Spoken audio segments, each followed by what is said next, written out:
Make sure everything's right. Yes, everything's correct and right. Make sure everything's correct. For everybody to come back up. So everything. Okay, once again, good morning. Welcome to the Sports Talk with Kerry Wehmeyer show for Tuesday, September 3rd. Today is also will be press conference day. We will have Coach Ogeron's press conference live. That will be at 12:10, most likely 12:30 or something like that. As of right now, we will have the Tulane press conference. That will be in just a few moments. So that will be replayed. Just got done 25 minutes ago, so we'll play back the press conference from Coach Fritz and let you hear what he had to say about the Auburn game. So whoever's on Facebook, Periscope, YouTube, and Twitch, you can come on down and talk during the press conference phase. So we're going to be doing that. Let's see if you're on Facebook. I'm going to check the Facebook screen, see if everybody is. We'll switch this out. So we'll have that on in just a few moments. So LSU press conference will begin at about 35 minutes. So let's do the Tulane press conference. As of right now, Willie Fritz was talking to the media this morning, just a few minutes ago. Let's go ahead and do that. I'm going to set it up right now. So week 2 versus Auburn. So I'm going to put this in. So there it is. All right, guys. We got Justin McMillan here. So everything's on. Doing all right. All right. Questions for Justin? Helmet here.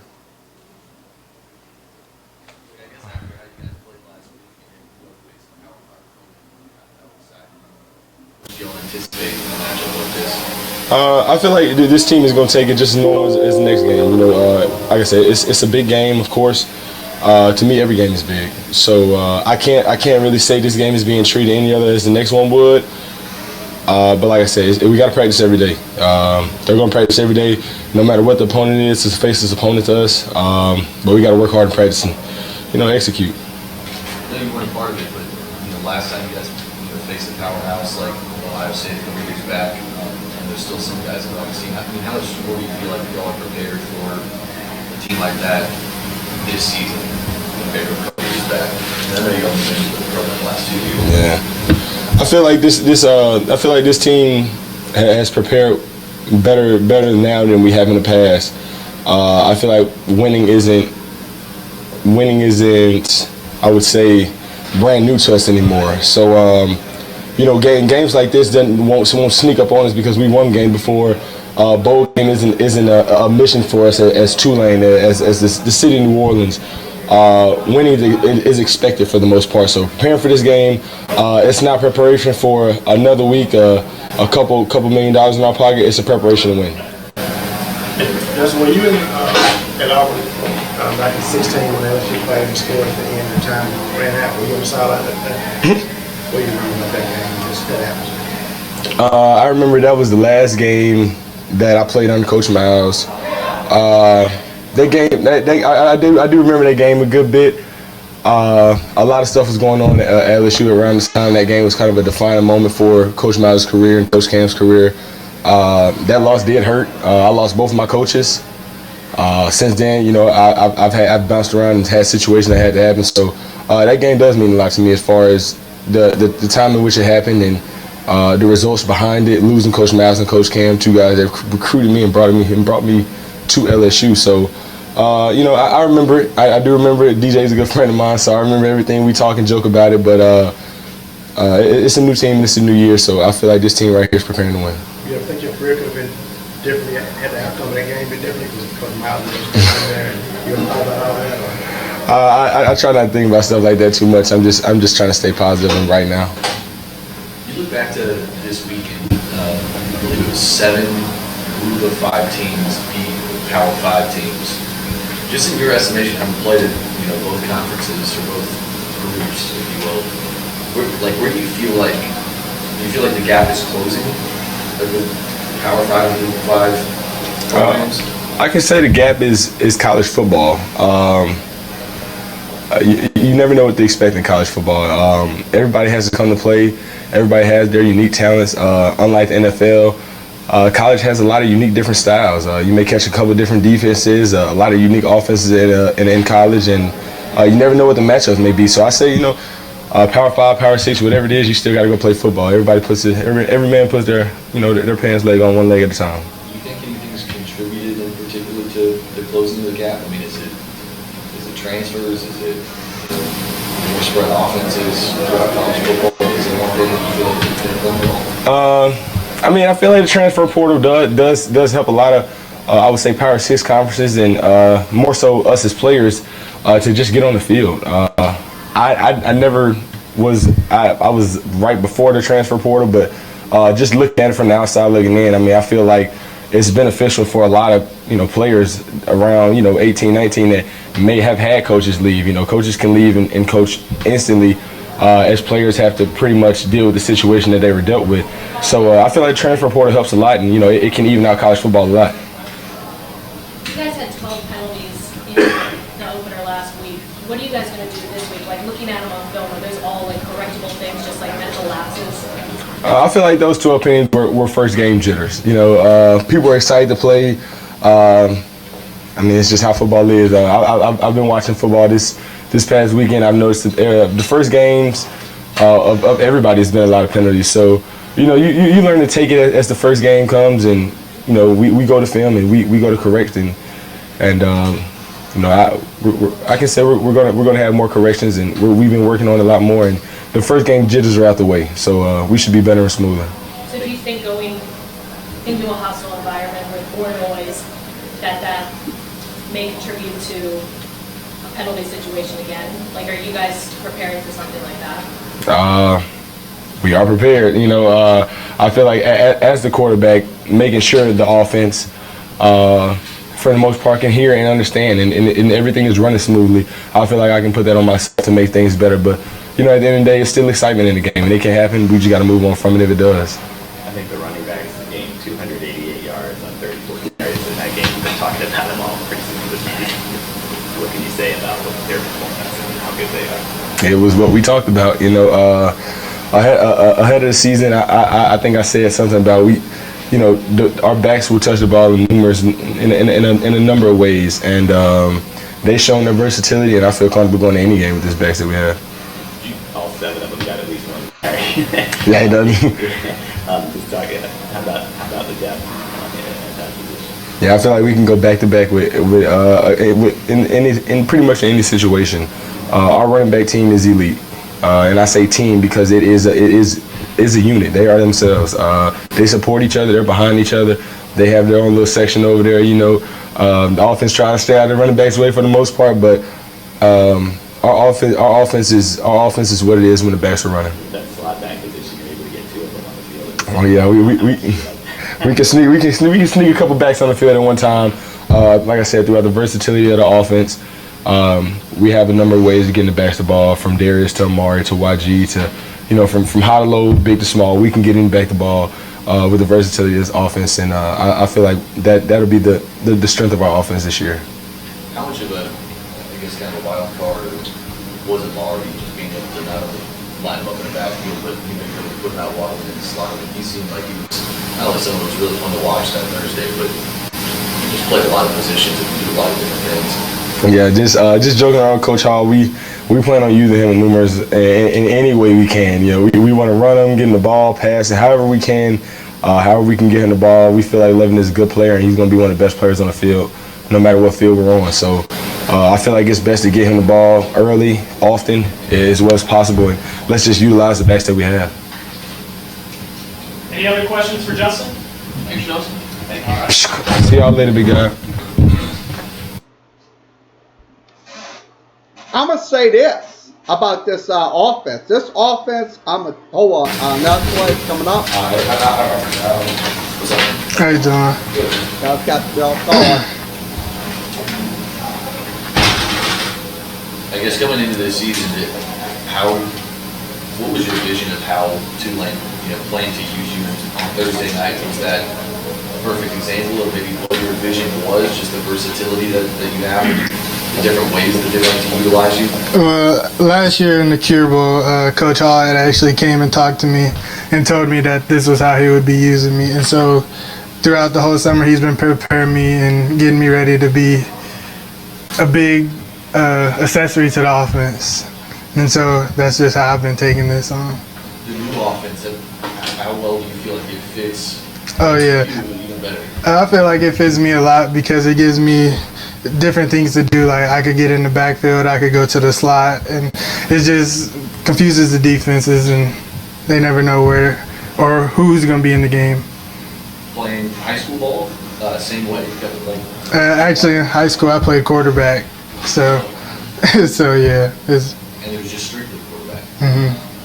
What was the transition like? Did you think going and playing college ball and playing quarterback? No. Actually, in high school, I was ready to stop playing quarterback, and when I came up here, they moved me to running back, and that's where I had naturally started at growing up, and so to be back at running back just feels good. Did you play the spread offense in high school? Yeah. Did anybody recruit you to play quarterback at all? No, sir. How'd you wind up at Tulane and how'd you guys kind of meet in the middle and find that this would be a good spot for you? Coach Hamp had came to one of our practices, and when he came down there, my head coach was just moving me around at different spots so that they could see what else I could play. And then after practice that day, he offered me. And ever since then, I committed, and I felt like this is where I was supposed to be. Y'all's running back, just in general, how much do you feel like each guy brings something a little bit? Oh yeah, everybody has a different game, so it doesn't matter who's in the game, but we all have different styles, and it opens up more for the offense. Yeah, I'll put it that way. How much are you looking forward to testing yourself against Auburn? I like myself a lot. I like myself a lot. I'm ready to show everybody what we could do. Did you, after the dust settled on Thursday, did you watch any of the games on Saturday just throughout the country, and did you see, a group of 5 teams, it was 7 of them that beat Power 5 teams? I'm sure you guys probably pay attention to it. Yeah, I spent all Saturday watching football, and, it was kind of, I don't even know, yeah. You feel like the gap is pretty close, between certain teams in the Power 5 and other teams within the Group 5? Yeah, I feel like the gap is pretty close, but I feel like we can compete with anybody, At the end of the day, it's still a football game, and you still got to go out there and compete. Anything else? Thank you, Mark. Thanks, Mark. Appreciate it. Got a short or white. Low press.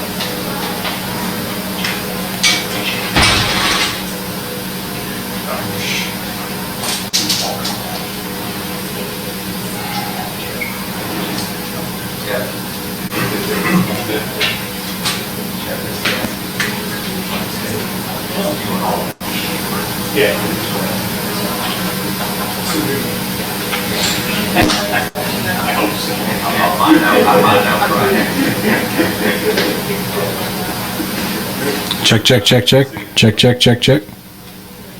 We're clear.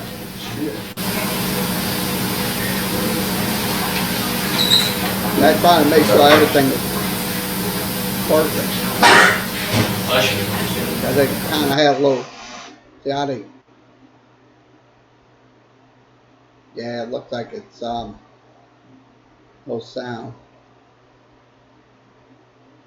It's one of the students, like one of the people. Sure.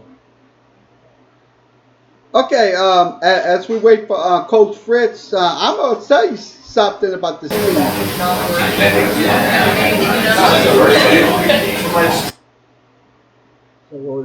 I'm going to say this about this team. This team right here, this offense is very efficient. I like this offense. I like this offense big time. Like I said in my videos that night when we was walking out of the stadium, I like this offense. Will Hall is a given to this offense. I mean, I want to see this offense progress in the next couple of games when they play Auburn and also play Missouri State and also play going into conference versus Houston. So I'm gonna tell you, this is going to be this is just begun. This offense is just getting started. Without a shadow of a doubt, it's just getting started. So we will also have the LSU press conference at 12:30. Ed Erzurum will be up. Once they come up, we will send the feed over to LSU, and we'll come back and we'll listen to some more Willie Fritz if it's still on. So that is how we're going to do it today. So we're waiting on coaches come up. So they should be up in a few moments. So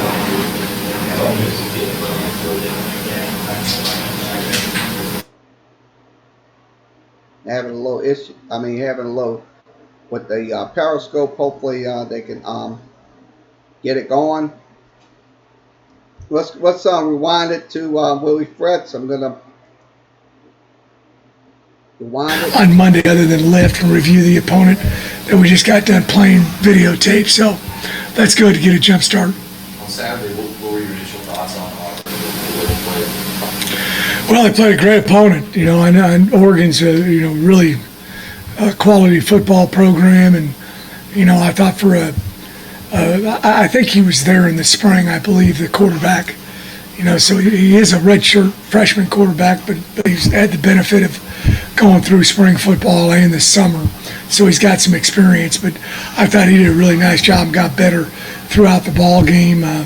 They've got great speed all over the field. In the secondary, linebackers, their defensive line can really run. One of the guys scooped a fumble up and took off running. You don't see that very much from a big guy like that. And then on offense, they've got all sorts of weapons. So really, really talented football team.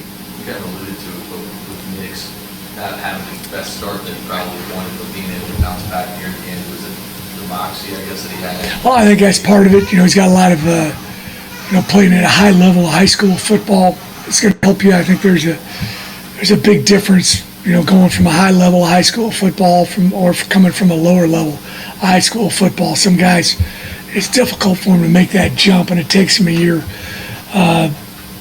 But he's got great football blood in his system, and he's his dad's a coach, so he's been around it all his life. I thought he did a very nice job for his first game out there. And you got to put the first game perspective in there as well. You watch that. I came in and watched that Notre Dame Louisville game last night. And, that guy's a great quarterback for Notre Dame. It took him a little while to get going, because it was his first ball game. With this new offense and just how quick McMillan was getting out of his hands, how much do you feel like that will help your offensive line? Oh, it's going to help us a bunch. You can't sit back there and pat the ball, or you're going to have problems. They got a whole bunch of big guys with single-digit numbers, and when that happens, they're usually pretty good. When you watch other games, or do you find yourself maybe trying to call along with coaches being the No, I'm not. Try to watch personnel? I had a buddy over, and my wife was there. Buddy was staying over. I'm just drinking a beer, watching the game. Just relaxing. With the Auburn game in particular, taking we watched it. Instead of playing for the field goal. It worked out. Sure. But with the penalties you guys had in your own, I know that's something you wanted to address this week. Justin was saying that he thought it was first game jitters. Do you agree with that? I think that's part of it. The big ones that we try to eliminate are the pre-snap and post-play penalties. Those are ones anybody in the crowd can call. And most teams are about 50-50. So, the best teams I've had have been in the high 20s, pre-snap penalties. And And when you do that, you're a pretty disciplined team. When you have 50% of them, though, it's showing that you have lack of discipline. And so we've got to eliminate those. Once the ball's been snapped, they called a holdout here on the perimeter on our first drive. I thought our guy got after him, but that's his opinion. And once the ball's been snapped, it's going to be his opinion. There's some other times I thought there was an interference they didn't call, but that was their opinion. But the pre-snap and the post-play, those are the ones that we can, manage and stay away from. I know you kind of joked about some of the defensive line with single-digit numbers, but I mean, with guys like Sample and Johnson for y'all that went to single-digit numbers this year, is it kind of like I guess it is. I try to stay out of the uniform stuff. It's irrelevant to me, but guys like that, I guess it's good for recruiting too. So, we got all sorts of helmet combinations and jerseys and all that stuff. I let Devin Hubbard pick all that stuff out every week. And I tell them, you play real good, everybody's going to want to have your number. It can be 61. They'll want to have that number, so play real good. Coach, you're going to Oklahoma, you're going to Ohio State, you're going to some big time programs, Auburn's in that mix. Justin said that this team, the culture now, we expect to win now. With games like with this on the schedule and the team that you've been building over these last few years, there should be an intimidation factor for your squad on Saturday. God, I hope not. I told our guys we're going to go over there Friday and we're going to walk around the field, and it's kind of like Hoosiers. It's going to be 120 yards long and 53 1/3 yards in width, and they're going to have 10-yard end zone and all that kind of stuff. So we'll walk around out there and take all our pictures, get the selfies going and all that. And then Saturday we're going in there for business, and playing the very best we can, because we're going to have an opportunity to win this game. We're going to have to play great. There were 7 group of 5 teams that beat Power 5. We're doing play-by. Last weekend. Do you feel like those groups are closing the gap? They're a lot closer. I think it's a lot closer than people think. And then you also got week 1. That plays into it a lot. You don't see as many of those things happen week 8 or week 9. But, Boise's been doing it for years. They've done it for years and years and years. So, it was at the other team's place too, right? So. To have it be more often, though, do you attribute it to the transfer portal, more teams running offenses that are tougher to scheme for? I mean, what do you attribute it to? Well, number one, there's a lot of good players out there.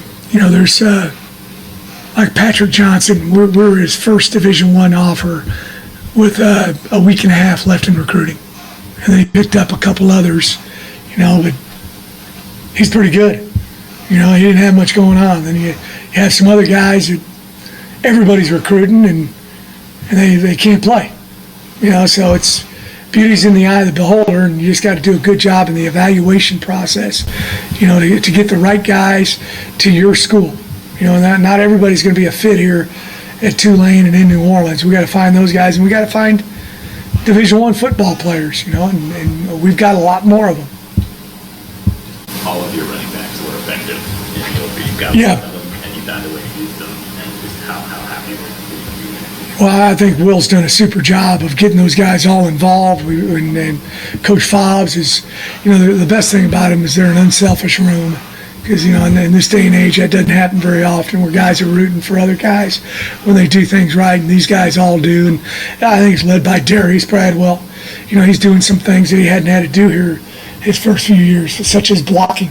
He had a nice block on one of the plays, pass play. We slid the wrong way, and he had to pick up a defensive end and allowed Justin to have an extra count to throw the ball to Mooney over here in the corner. So, there's a lot of good players in that room. When you can bring a guy like Corey off the bench. Yeah, he's, you watch him in practice, and I told Will this a couple weeks ago. I said, now you can get in the game now, and he's going to have a different gear.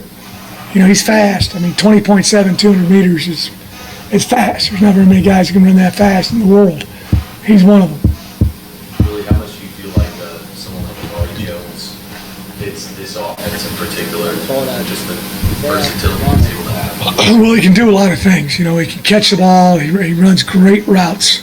You know, you get him out there. He can start for you at receiver, start for you at back. He can start for you super back position that we've got him at. You know, he's one of those Swiss Army knives. He does everything. He does everything well. Catch punts, kickoffs. You know, you could run him down on a kickoff team and he'd be good. And then he loves practicing.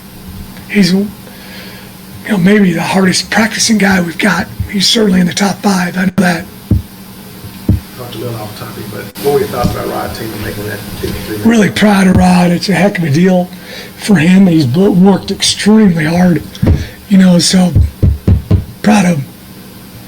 Have you had a chance to reach out to him? Yeah, we talked a little bit yesterday. John LeGlue was out here to practice today, too.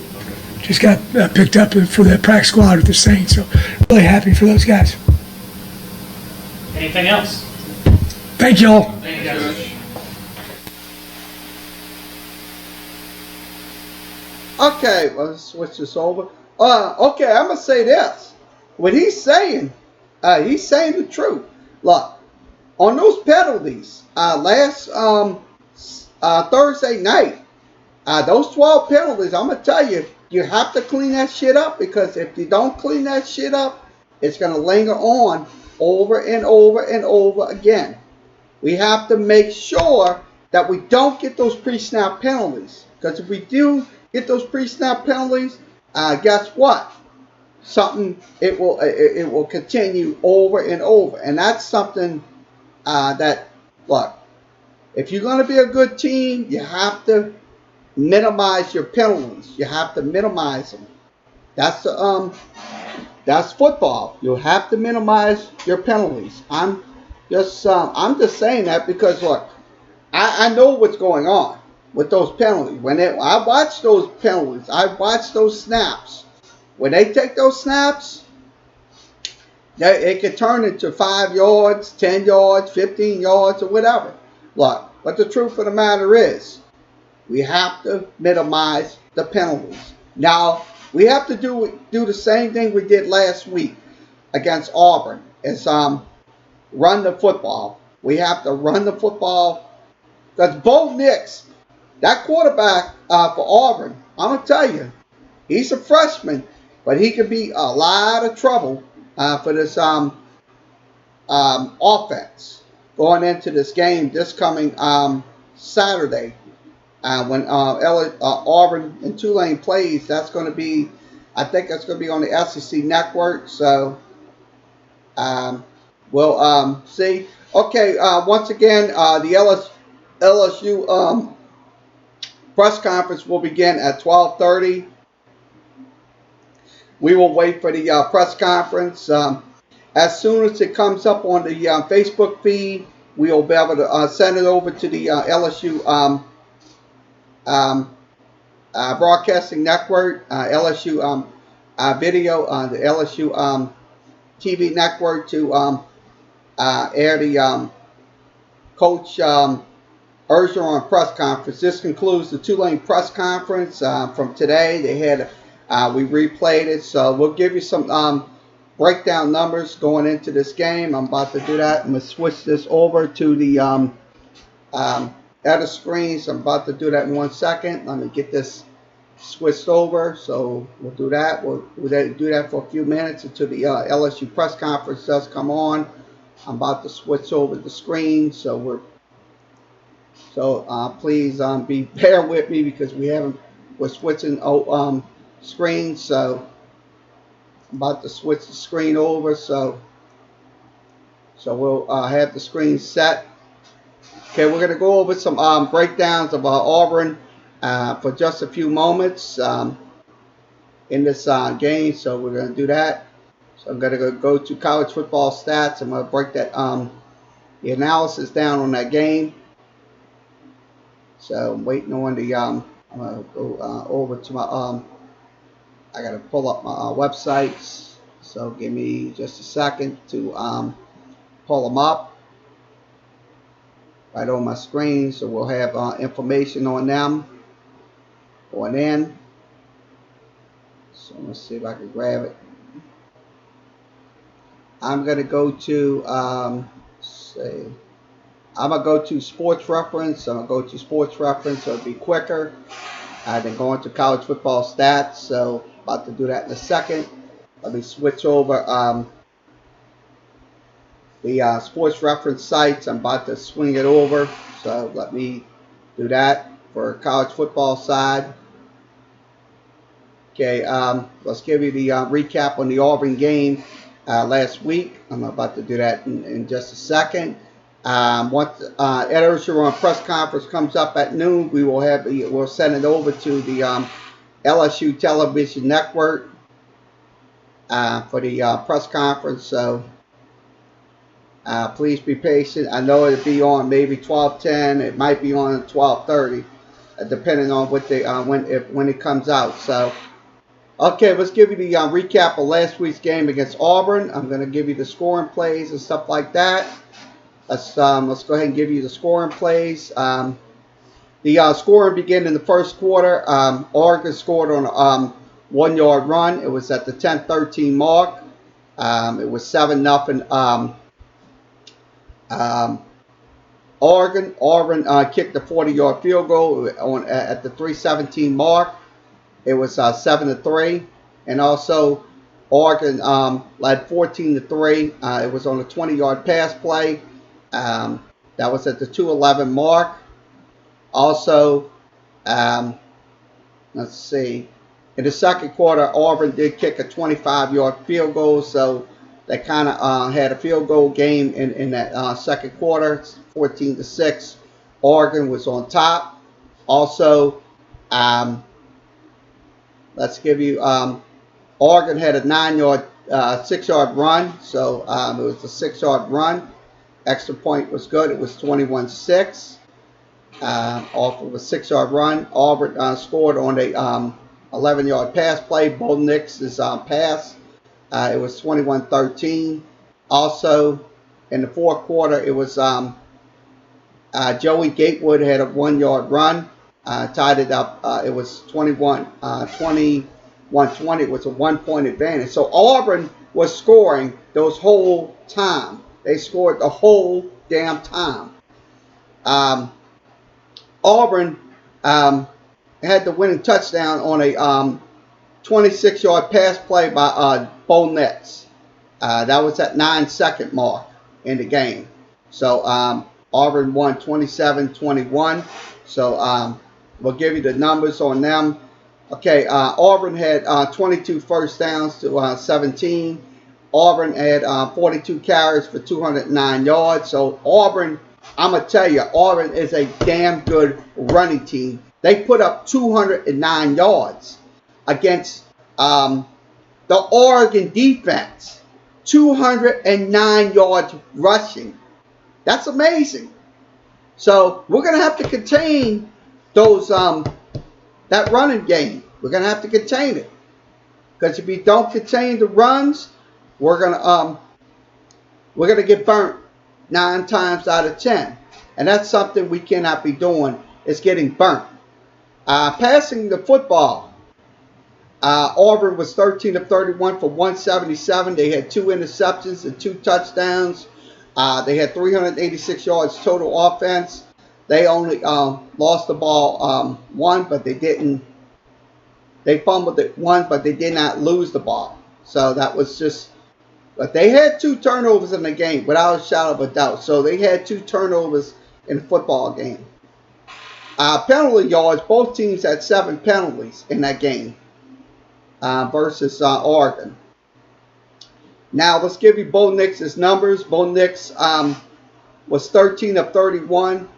He threw for 177. He had 2 touchdowns. He also put up 2 interceptions. His rating was 198.3 because he was close to 100. So that's something right there. He's a good thrower. He threw 13 of 31. He also had 7 carries for 42 yards. And then line of scrimmage, he had 7 carries for 42 yards. Now, the running backs, the main guy for Auburn was Whitelow. Whitelow had 24 carries for 110. So that's something right there. You have to contain Whitelow. Let's look at his numbers individually. Let's see how he looks. This young man. Okay, this is Whitelow.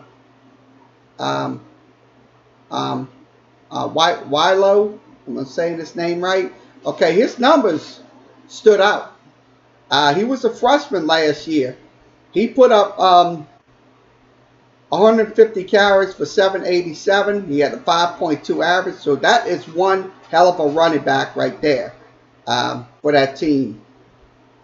He put up 6 touchdowns. He had 15 receptions for 173 yards. He also had 2 touchdowns. Now, from scrimmage, he had 165 plays, 960, and 8 touchdowns from scrimmage. So that guy can put up some numbers. That was from last year. Now this year, his 2017 campaign, he had nothing, so he was a freshman wide receiver. He moved over to running back, so that was something right there for this guy, Whitelow, for Auburn. He is he's 6'0", so he's a good running back on those. Okay, the next guy we're going to be focusing on is let's see. Before we go to the LSU press conference, just a few moments. Let's see. I'm looking at Cam Martin. Let's go ahead and give you Cam Martin's numbers as we go. Okay, Cam Martin's numbers. He was a freshman back in 2016. He had 44 carries for 320 yards, so he had 3 touchdowns. So he had some production his first year as a freshman. Now it's sophomore season. He had 74 carries for 453. 74 carries for 453 and 2 touchdowns. That's something right there. We have to stop on defense. We have to stop that on defense. Now, last year, as a junior running back, he put up, I'm going to highlight it, he put up 103 carries. So he was averaging 4.4 in his junior career. So as a junior, he also had 10 catches for 64 yards. So this guy, this is going to be another threat for the Tulane defense. Now, let's give you his numbers.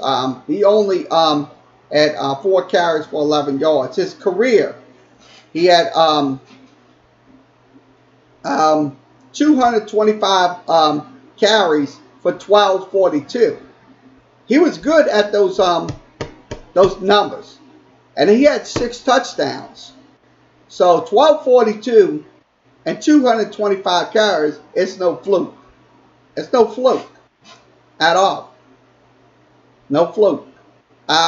His yards from scrimmage, he had 240 plays, 1,414 yards. He had 5.9 average, close to 6.0. He had 7 touchdowns from the line of scrimmage when he plays for Auburn. So that's another offensive threat for the Auburn Tigers. That's going to be a concern for the Tulane defense going into the this Saturday's game. Now,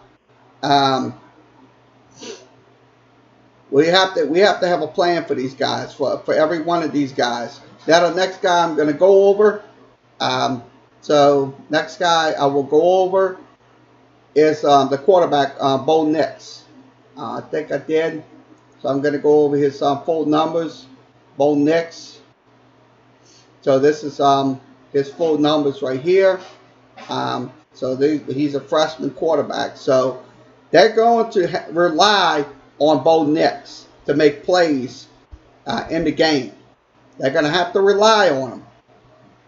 But defensively, we can make those make those blitzes and stuff like that. So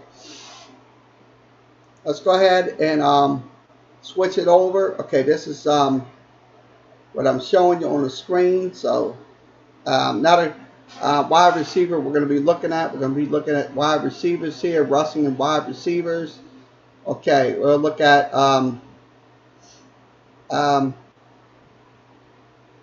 let's see, wide receivers. We'll look at the catches. Okay, Sept Williams. This is one of the wide receivers we'll feature right here, Sept Williams. Okay, Sept Williams, he was a freshman last year. He had 26 catches. Let's see. He had 26 catches for 534. He had 5 touchdowns. This year he had 4 catches for 41 yards in that game against Oregon. So he had a very significant game. His scrimmage yards was same, 4 catches for 41. His career, he has 30 catches for 575 yards, 19 touchdowns, 19.2 average, and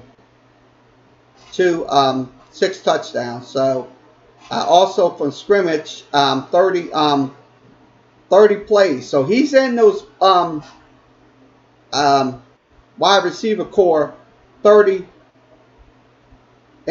plays, and he has 575 yards, also 19.2 average, and 6 touchdowns from scrimmage.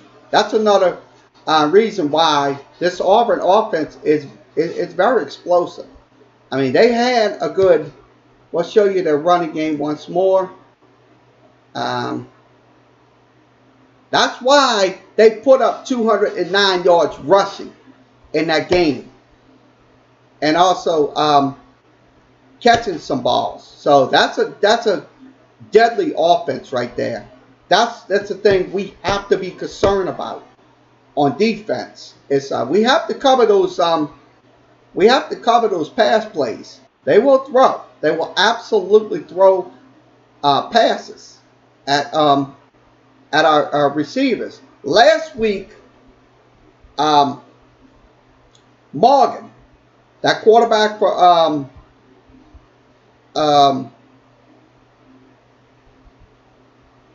FIU, he threw some passes. We had to get some pressure on him. Sure, we put up over 500 yards last week in a blowout, but I don't think it's going to happen this week. We have to keep our offense on that field as long as we can and score. We have to score early, because if we don't score early, look, Auburn will score early. And that's something right there. Sure, you can hold them to a field goal, but they can come back and beat the shit out of you. That's one thing. That's reality right there. I'm not saying this just to tell you a bunch of lies and stuff like that. No. I'm telling you this because I have the facts right on my screen. And I'm telling you, this is not a offense to be fucking around with. Excuse my language. This is not an offense to be fucking around with. It's the Auburn offense. We have to play substantial. We have to eliminate Auburn's drives. We have to eliminate them big time. So that's my take on the Auburn and Oregon game, and also Auburn Tulane game this coming Saturday night in Auburn. So we'll see what the point spread is. So I'm going to go ahead and look that up in a second. I'm going to go to covers to see what the point spread is on this game. So we'll go ahead and do that. I'm about to, and then we'll go to the Ed Orgeron press conference in just a few moments. We're waiting on the coach to come in, so we'll be doing that in just a few moments. We'll have the Ed Orgeron press conference. But today, I'm just going to switch over to the point spread on Tulane and Auburn this week. Waiting on the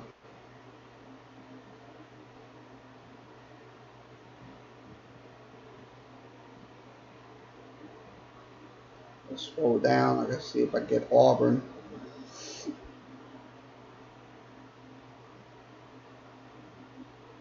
Okay, Tulane and Auburn football. Let's give you their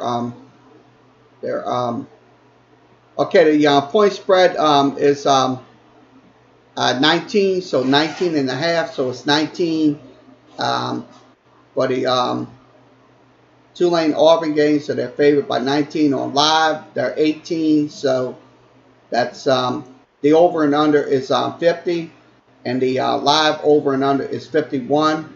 So I'm saying this game right here, I'm going to go ahead and give you the specifics on it.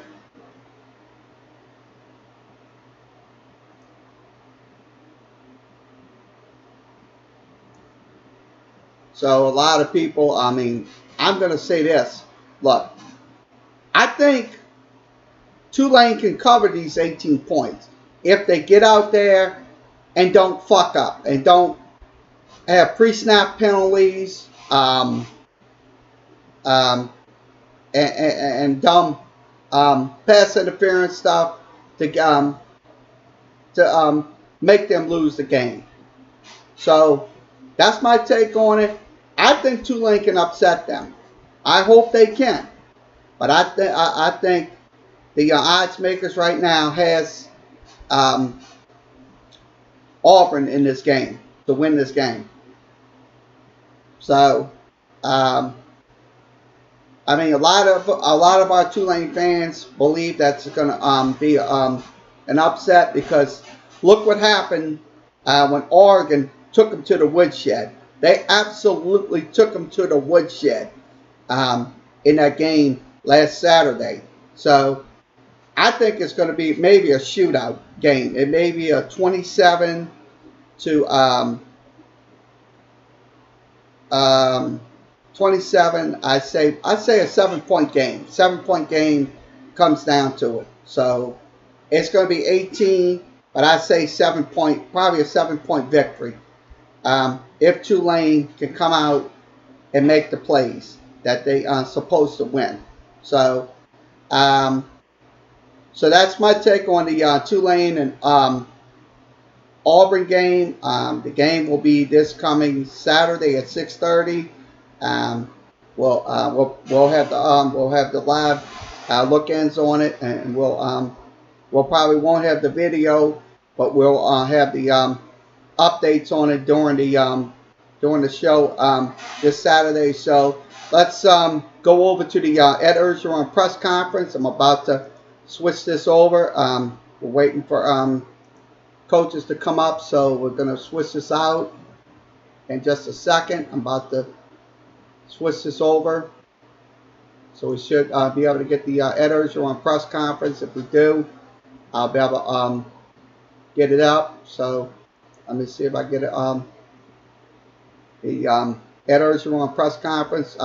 You'll see the screen on the Facebook screen. So you'll find everything a Tiger fan needs, including jerseys, jackets, polos, t-shirts, hats, and more, with an awesome selection of more than 4,100 products, including official team merchandise from Nike. When it comes to team pride, there's only one place real Tiger fans go: LSUshop.net. Back on the Subway Fresh Take with head coach Ed Orgeron. In just a few moments, Coach O previews this week's matchup. But once again, here is Gordy and Chris. Scheduled for a 6:30 kickoff in Austin, Texas this coming Saturday, LSU and the Longhorns of Texas. Darrell K. Royal, Texas Memorial Stadium. College game day going to be there. Again, kind of going to be the center of the college football universe with that kickoff between these two top 10 teams. And Gordy Rush, obviously, as you mentioned, you got a chance to watch the game film on Texas and Louisiana Tech. They opened their season at home last week. Texas got the win 42-14. A couple of things, I watched some of the quick cuts and then, broke down some of the reaction from the media there in Austin and around the state of Texas. A couple of things stood out to me about this Texas team. One was the third down efficiency in that game. They were 8 of 15 at 53%. They finished last year 14th in the country at, I think, about 46%. So it looks like they're still continuing to have efficiency with a pretty good quarterback in Ellinger. And then they were +2 in turnovers against Louisiana Tech. They had 3 turnovers in the game, and that led directly to 17 of those 42 points. So those are a couple of things, at least from an offensive standpoint. You kind of know you're going up against a pretty good team that probably deserves a top 10 ranking. Well, we know what Louisiana Tech does on offense. They threw the ball around, and Texas was able to make some plays. Texas returns just 3 starters from a year ago, so they had 8 new guys out there. So definitely a good performance by Texas. We know that they've recruited well. The question mark is, how's this defense going to hold up against LSU in the offense, this new-look LSU offense? On the flip side, Ellinger is what makes this Texas offense go. He is, we talked about a little bit of a Tebow comparison that's been thrown out there a little bit, meaning he's a physical runner. I think he's a little bit better passer than Tebow, but he runs that RPO offense to perfection. He ran at Westlake High School, coming right out there out of the Austin area, and he is really efficient as a ball carrier. He gave Georgia fits a year ago in the Sugar Bowl, and along with Ingram, they were a nice 1-2 punch that kept Louisiana Tech off balance. Ellinger last week, 28-38, passing 276 yards, did throw for 4 touchdowns, was sacked just once by the Bulldog defense. And you speak of running backs, again, when you've got a good running back, a physical quarterback like Ellinger, now you wonder who's that second punch. And Unfortunately for Texas, they've had bad luck right out of the gate here. They're down to really like 3rd and 4th string guys who are going to have to put out there at least early on this season. Yeah, they lost one this past week, and he's done for at least 6 games. Ingram was a starter coming in. He had 3 starts a year ago. Rashawn Johnson is their backup running back. He's also the 3rd string quarterback. They moved him over just 11 days ago to the running back position. So, yeah, Texas is kind of relying on these two, and I think that's going to be a question. How is Texas going to be able to run the football against this LSU defense? Texas, again, had 164 yards on the ground against the Bulldogs, and as I mentioned, 301 yards total passing between 2 quarterbacks utilized in the game Saturday. Now, here's a stat that stands out a little bit, going back to the defense for Texas a little bit. Now, Louisiana Tech didn't get their touchdowns to the 4th quarter, and obviously at that point the game was put away. But the Tech quarterback was 34 of 51 for 331 yards in that game and those 2 touchdowns. Completed 66% of his passes, utilized 6 different receivers. Not quite the DBU numbers you're looking for if you're Texas, albeit those scores coming. But he was able to throw it around the yard a little bit, which I think coming off the performance for LSU on Saturday gives you a little bit of hope that the passing game could be effective for the Tigers. Yeah, I do like the matchup. LSU, again, facing a Texas defense that's replacing 8 starters. They're very good at the safety position. Number 19, Brandon Jones, 24 career starts, is a consensus Big 12 All-American type of player back there. But you're right, Louisiana Tech, if you throw the ball that much, it was at 50-some-odd times, you're going to complete some. And we saw Louisiana Tech had some yards and some plays against LSU a year ago. I'm really interested to see how Todd Orlando, the defensive coordinator at Houston, that spent some time, actually followed Dave Aranda over at Utah State and replaced him when Dave went up to Wisconsin. Chris, he likes to bring numbers, and I'm interested to see how much he gets after Joe Burrow, seeing that the ball is coming out quick, and secondly, that LSU is so talented out there on the perimeter. If you bring an extra defender, are you going to play man coverage and roll the dice against all the talent that LSU has on the edge? Yeah, it's a big if, because, again, you're going to put a number of guys on an island with, as you mentioned, some talented receivers for LSU, not to mention all of the targets that we saw Joe Burrow have at his disposal at times, especially running that tempo offense a little bit. Now, one of the great things about this kind of matchup, again, College Game Day is going to be there. As I said, the eyes of college football, regardless of where your team's playing or when they're playing, you're going to keep an eye on this Texas-LSU game on Saturday evening. There is the mind games that start this week, and it's interesting to me, and I think from an LSU perspective, the way that things are going a little differently here in Baton Rouge preparing into this game, headed into this game, than they are in Texas. Texas seems to be a little more public with what they think they're going to be able to do Saturday, which, again, from a fan perspective, gets everybody rattled. But it's interesting to see the two different approaches here because of the Labor Day weekend. We're kind of a day shorter in this week leading up to this game. A lot of jawing going on already. And of course, the game's in Texas, and coming off of the big win against Georgia in the Sugar Bowl, Tom Herman and this Texas team, they feel like they're back. They're close to being where they want to be. On the other hand, LSU coming off of the fine season, the 10-win season a year ago, to me, this Tiger team feels very confident. I'm not cocky at all, but watching, Chris, the way they prepared, watching the way that they took care of business, you didn't see any of the off-season distractions. Ed Ogeron's theme this fall camp was block out the noise. This team seems very mature, very focused. Well, beyond that, just the fact that this is a heavyweight battle between Texas and Louisiana State. Again, border war. They have not played in the regular season. It was hard for me to believe when I looked it up. 1954, the last time these two teams played in the regular season. They've had some meetings, obviously, in the postseason. But this is the first of two, at least at this point, of these two teams getting together. And, the recruiting, everything that goes into the winner of these games is huge, not just for that season, but for years to come. Now, don't get me wrong, I enjoyed the LSU-Wisconsin series. I thought that was really neat. But LSU-Texas, because of the proximity of the two schools, because they recruit in each other's backyards, and obviously all the alumni bases are crossover.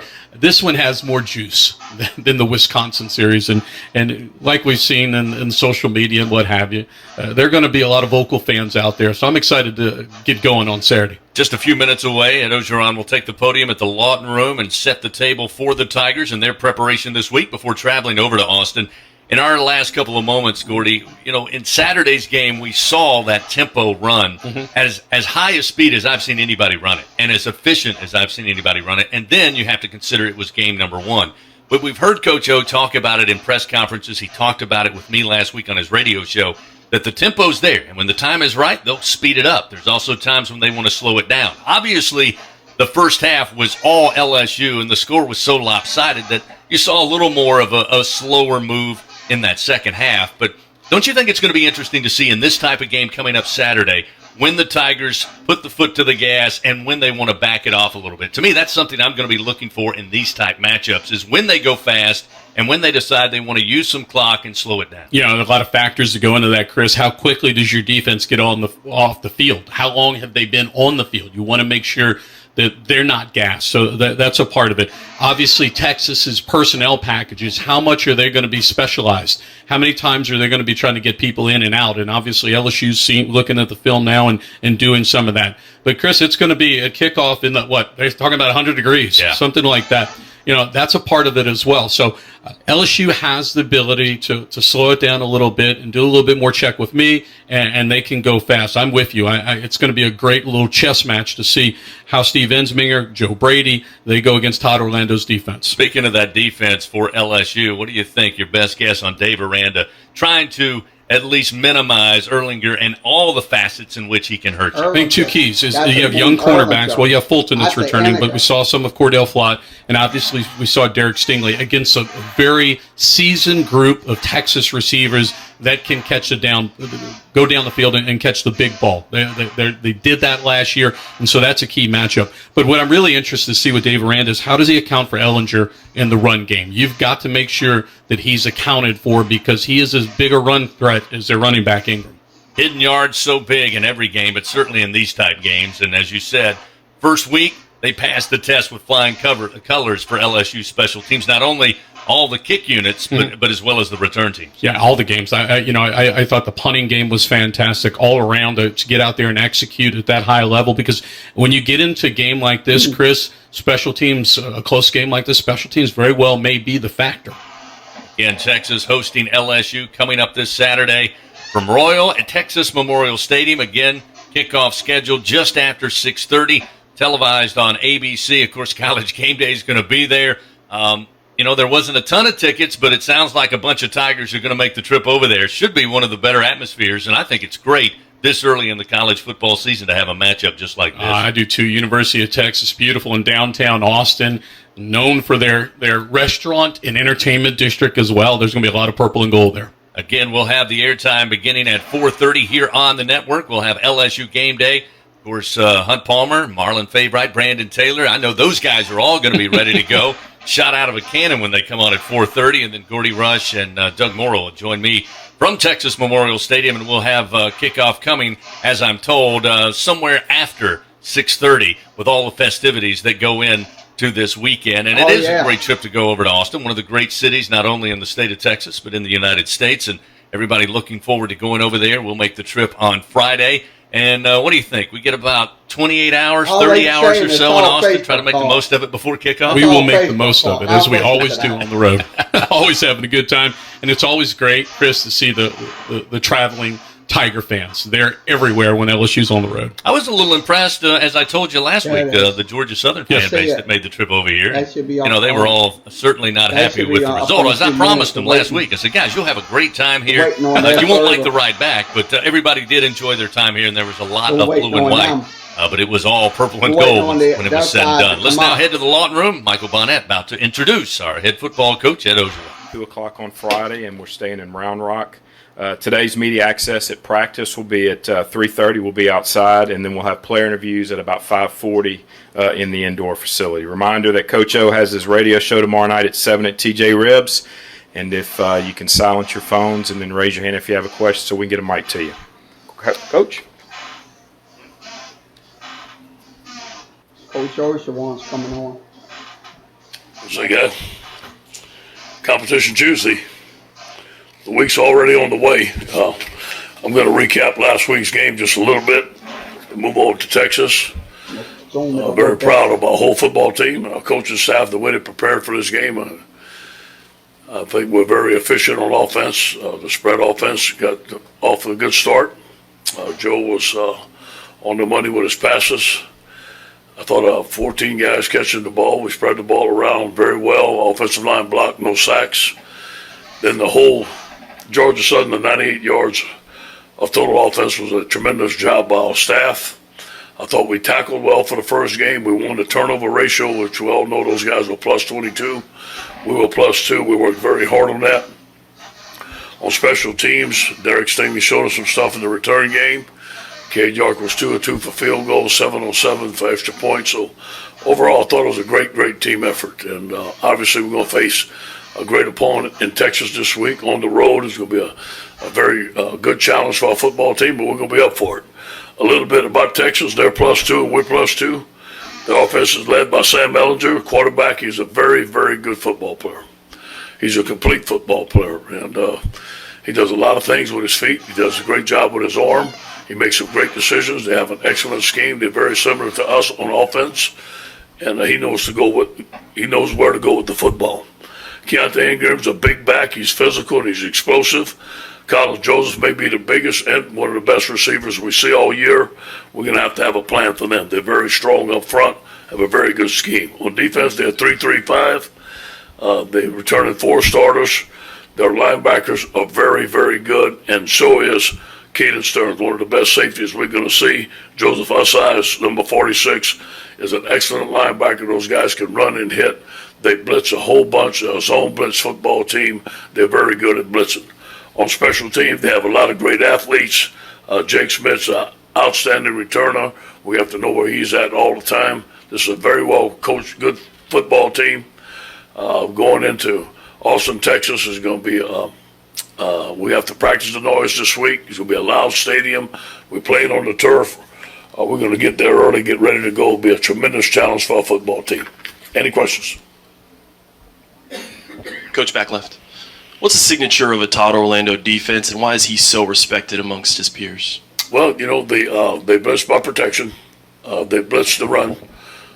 He disguises his blitzes. These guys know what they're doing. They're good tacklers. They use their speed. I think their strength in their defenses and their linebackers and their DBs. They use them a bunch. Yeah, down in front, do you expect Sadiq and Mike Divinity to play this week? Yes, both of them will play this week.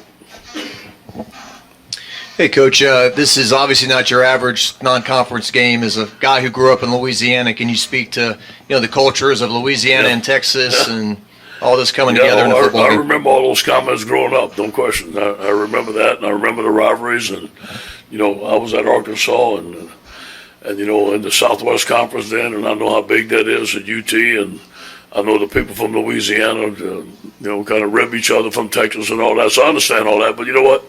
That has nothing to do with it when we kick the football off. This is about the LSU Tigers playing Texas on the turf, fundamentals, taking care of the football, playing our type of football. So you mentioned that Diviney's going to be back. You talked a lot about Damone Clark during camp, and he had a very good game one. So now you have Diviney, Clark, Phillips, Queen. What's the plan for those guys? How do you work them all in? We're going to go through the week, see what happens. Obviously we're going to work Michael back in. We think Michael's an excellent linebacker for us and also can play on the line of scrimmage sometimes when we need him. We're going to see how we can work those guys in. Maybe a first down situation with somebody else, a third down situation with somebody else, and play all four of them in equal snaps. They deserve it. And you talked about how similar your teams are offensively. The one thing that stood out to me was the pass play to Terrace in the south end zone where you throw it behind the line of scrimmage and you block downfield. Is that something when you saw that being allowed in college football, you're like, we got to take advantage of this? And what are your thoughts as a defensive guy trying to stop offenses that have that advantage? It's very tough to stop it on defense. We try to stop it every day in practice. We haven't stopped it yet, so we're still trying to figure out a way to stop it. But a great scheme by Coach Hensman and Coach Brady. Coach, to your right. With Caleb on, I think we've all talked so much about him as an edge rusher. He was real physical at the point of attack against the run Saturday. Is that something that's developed since he's been here, or when you recruited him, did you know that was part of his game? Well, he's gained some weight, obviously.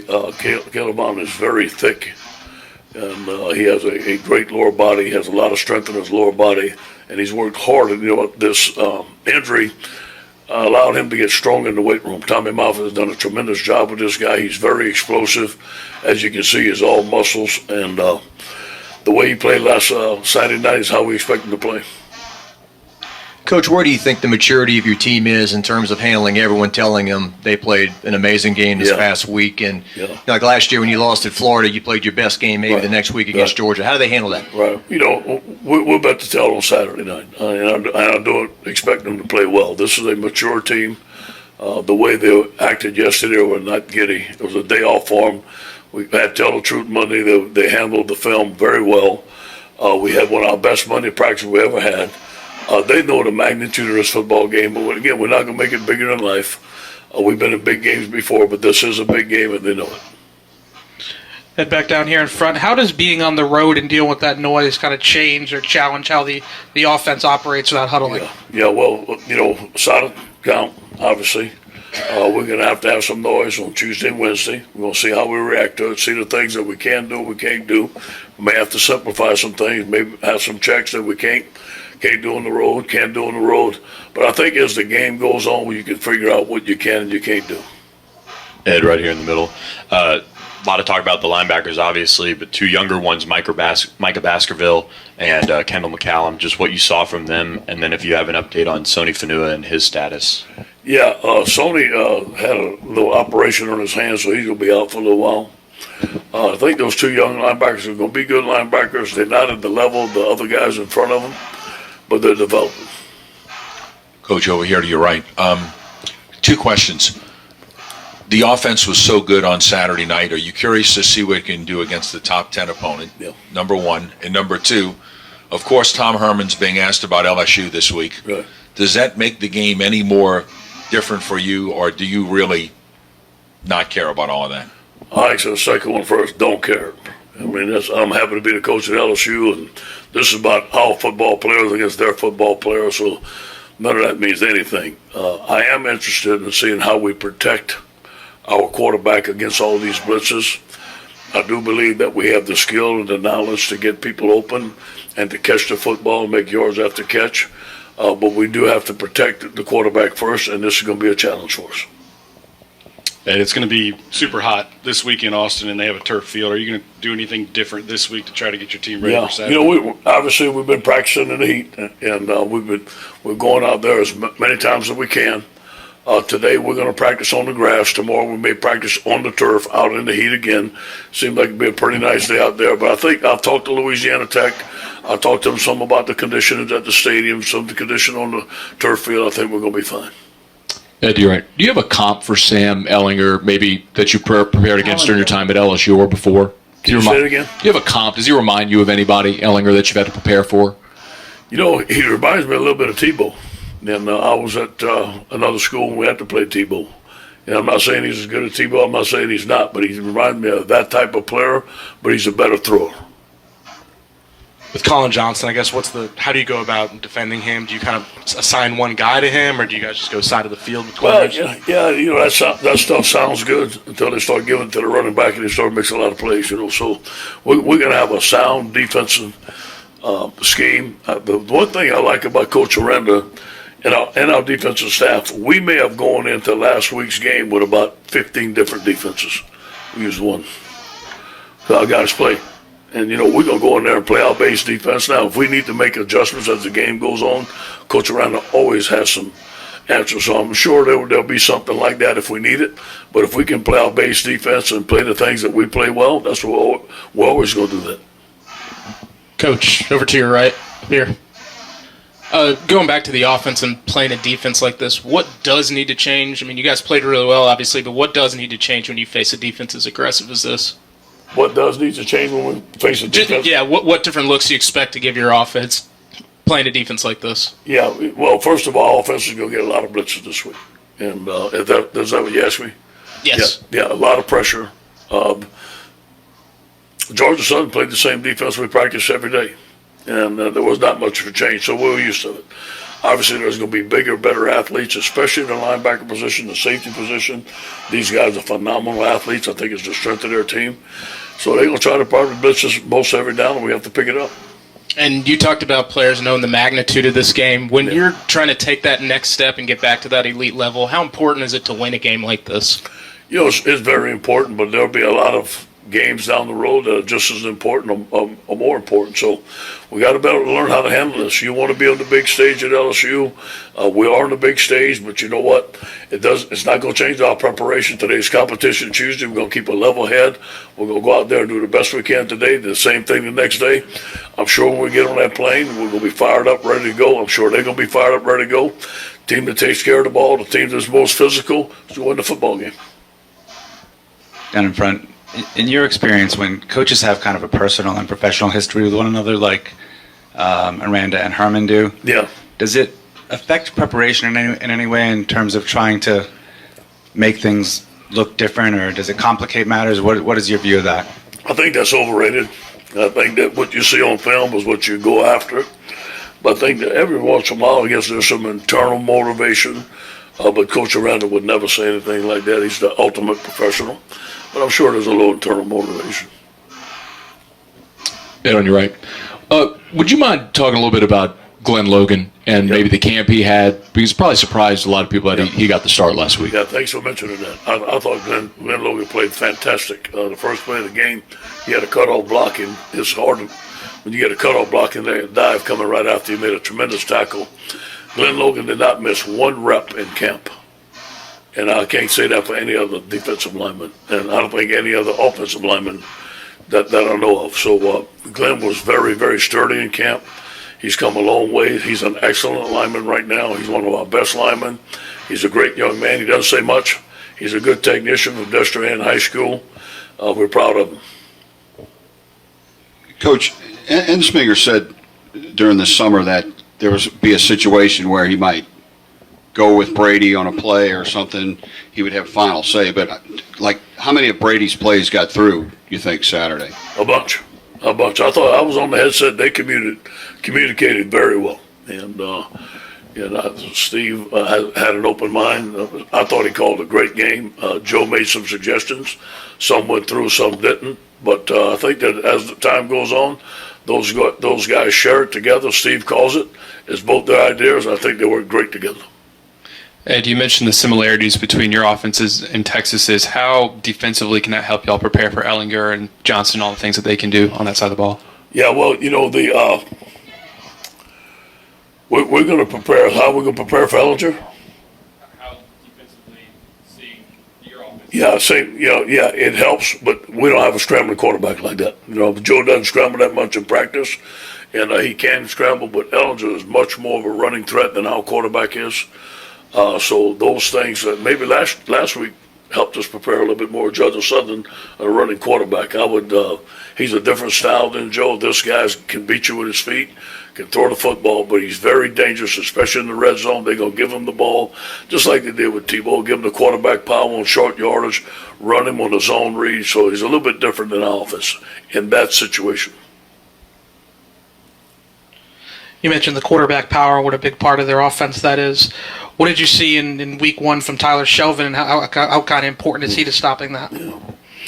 I want to be real careful what I say, okay? Big T played very well. He had a good camp. I thought he played excellent. And now consistency is a big factor with him. He proved to us that's why we went get him. He was the number one player in the state. He played with tremendous leverage. As we all know, he's an excellent athlete, and he played hard. I think out of 24 plays, he only had 2 lofts, which we grade pretty hard. And he had like an 85% grade on his technique and run. So that was a very good grade for him. But again, now we're going to face a bigger, stronger offensive line, a bigger back, a better quarterback running the football. We'll see how he does in a big-time game. But I do think he's going to do well. And offensively and defensively, skilled players are a little special. Texas had some fancy T-shirts in their pregame with DBU on them. Is that just good motivation for your team? Yeah. Do you care one way or the other? All I know is we LSU. That's all I know. Coach, and you're right. You mentioned the offensive line not giving up any sacks. That was the point of concern coming into the year. What did the film show y'all in terms of what can still be corrected and what you can build upon? Well, Austin Deckler has played better than he's played, with more consistency. Badar Char played pretty good. He made some mistakes. Some of the other guys weren't ready. We still have the left guard position still has to get better. Obviously, Lloyd is Lloyd and D-Lou is D-Lou, and they're very consistent. I do believe having Sadiq back this week at left tackle is going to help us. But again, we're going to get tested now. These guys are going to blitz. They're good rushers. They're on the edge. We have to win our one-on-ones. Let's see after this game. Yeah, kind of going back to what you said earlier about talking to a lot of tech people about Texas. Do you concern yourself with trying to acclimate your team to playing in a totally place you don't go to every other year like you did in the SEC school, kind of like when you went to Syracuse in 2015? Or do you try to remind them the field's 100 by 53? There's not enough time. There's not enough time to talk about it. To go there the day before. We don't do that. We used to go practice the day before and look at the stadium and all. The only way we went to the Cowboy Stadium because it was so unique. And I wanted to see that big gondola myself before I got distracted. But, there's going to be another stadium. There'll be another crowd. We play in those stadiums. And in the SEC, we play on turf. We're going to play in the heat. And we have to get used to it. So, Coach, over here, when players, high school players, see you run that kind of offense and execute that way, how much does that help you in recruiting? And if you were able to do that this Saturday, how much would it help you in recruiting? Phenomenal. It's on a big stage. They want to see us throwing the football. They want to see us in the shotgun. The quarterbacks love seeing it. The playmakers love getting the ball in their hands. The running backs love it. The offensive linemen love it. And they love seeing you scoring points. So this helps us in recruiting. Obviously, we have an outstanding recruiting class. We have a great group of receivers, a great group of quarterbacks. And after we called all of them this week and said, Coach, that's the offense we wanted to be in, and we're so happy that we are. So it helps us in recruiting. Obviously, Texas is a big area for us in recruiting. So this is going to be a big game for us in recruiting. There's a lot of things going on this weekend that can help us even get a better class. You mentioned wanting improvement at left guard. I guess how would you grade where that position, that competition's at right now? Is anyone still some room to go. I think Adrian is the starter. Jason Hines did not have enough practice because he was hurt, and you could tell in the game he's a little rusty. Jason Hines obviously has good athletic ability, but he's got to develop as the season goes. Coach, I know you said you'll continue to play all 5 running backs. It seemed like on Saturday there was a predetermined order. Yeah. Will that continue, or does it go week by week? How do you manage that group? I would like to use all 5, but it all depends how the game is going. And I try to keep a pulse on that. I wanted these young guys to get in the game. I wanted to get in the feel of them. And I wanted them to get in the game without causing any turnovers. I mean, that's the big reason. I wanted them to get the feeling of a game, see if they can hold on to that football. I thought John's first play was excellent. We all saw his athletic ability when he made that cut. Tyron did good, but, Lord ran well. And so did Chris Carter when he came in. And we're going to use all 5, but that's going to be a cumulative effect throughout the whole season. We're going to need all 5. Coach, when a defense is as aggressive as Texas appears to be, can you use that against them, whether it be the screen game? Yeah, we say feast or famine on blitzes, but, they're zone blitzes, so it's not like the all-out man blitz or zero blitz. They have 3 covers, roll, and all that stuff, so they can protect themselves. It's more or less than 4 or 5 slant one way, slant the other way, but I'm sure that our offensive guys have some things to counteract that. Coach, can you compare and contrast how much more decisive Joe Burrow was in this season opener as opposed to a year ago against Miami? And what does it mean when you're going to a place like this and you've got a guy like that behind center? Night day. Confident. He was on the money. Very well prepared. The lookovers at the line of scrimmage, he knew where to go. And again, all those receivers catching those balls, there's not many balls dropped, make you have a lot of confidence. Have you coached in that stadium when you were at USC or anywhere? You haven't coached? I played Texas one time, was in the Cotton Bowls out in Miami. That was a long time ago. That was in Dallas, at the University of Miami. That was a long time ago. All right, guys, have a good day. There you have. Okay, that wraps up the Subway coach lunch with Coach O. I'm gonna be honest with you. What he was saying in this press conference is this. Look, LSU has to contain Sam Ehlinger. That guy, I'm gonna tell you, he is going to be a Tim Tebow. He's a dual threat. That's one thing about it. Texas might not have. I've seen some people saying they might not have depth on their but they could be a damaging team. They could be a good team. What could happen to what Louisiana Tech did them? What they did to Louisiana Tech last Saturday? They destroyed them. That's one thing. Look, I don't listen to all the Facebook talk and none of that stuff. That's just I just block that out because that's all it is. It's talk. It's not actual facts. It's not reality. So, look, Ehlinger, look, we have to have a plan. Now, on the blitzes, they do run a 3-down lineman when needed because when somebody's back in that shotgun, they will run that 3-down lineman. They will either go to 4, they'll either go to 5, or whatever. That's when I seen the tape yesterday and they went 3 down. Look, that's a really scary situation because they'll get to those quarterbacks. That's one thing we have to adapt to in this game versus Texas this coming Saturday.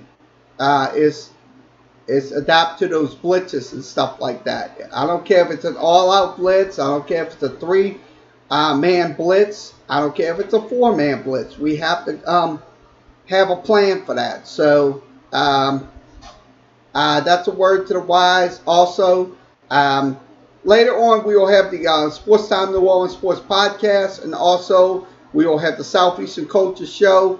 That will be at 7 o'clock tonight. We will have it on via YouTube. So we'll have the YouTube stream